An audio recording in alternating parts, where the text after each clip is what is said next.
You were talking about how you would like corporate Indian leaders to actually move away from this business of handing down wealth to the next generation. While we understand that, you want to keep your legacy alive, but how would you communicate this, for instance, to your own children?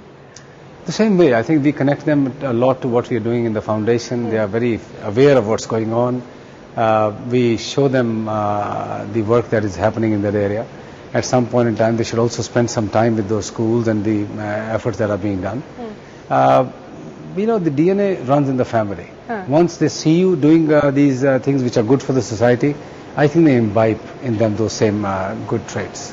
So I think they are very comfortable. They know that a lot of wealth of the family is going to be directed to areas which are not just their needs, but more importantly, what we can do for the society. Something that's connected to the heart of business in that sense is also corporate governance. And we've seen this as part of the corporate Indian business family where, one generation comes in, the next generation goes out, the next generation comes in.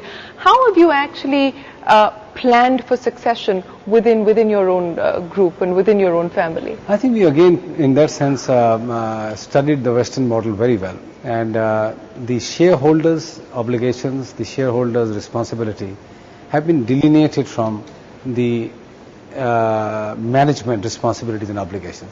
Part of us are still in management, but a large part of us are now shareholders. So tomorrow, if the shareholders change from one generation to another, from one sibling to another, very little turbulence will happen in this group because the management is completely separated. So if tomorrow some child was to inherit the shareholding of the family, he will be bound by the same laws. Okay. So have you now put a succession plan in place? Because, you keep talking about emphasis, and I was just having this conversation with Mr. Murthy where he said, there's an unwritten code where my son or my daughter won't really come back to emphasis. So it's like me giving my daughter away and hopefully to a better suitor. So, have you put together a plan as far as Bharti is concerned? That's what I said. We've done a great model on what large Western families have done where they've separated, as I said, management. Our succession is in Sanjay Kapoor taking over from Manoj Kohli. Manoj Kohli going and now running international. And there are lots of people developing below that who will be ready to take on this position. And similarly, CEO in the retail or in the food business or insurance are all being developed. But what about your sons? They are not being developed as CEOs. And these companies are far too large for them to come and run. Would they want to participate in some businesses some point in time? For sure. They would have equal right as anybody else would have, and I hope they are well trained to do their job. But to run these companies 20 years from now, who knows? But they have to, really be. But no plans as of now to induct them into any business in the group, within the group at this point in time? Sometimes we do stints from time to time. Somebody's been in retail for 1 year. Somebody's gone into innovation in Airtel. They go and do their stints of learning what businesses are. But no formal induction at the shareholders level to now involve them into governance and how the group is run is done as yet. But eventually they are inheritors. They need to be trained what inheritance is going to look like and how these businesses work. I think they're still young. At some point in time they may. So what is that? Is there a 5-year window? When do you hope to actually initiate the formal process?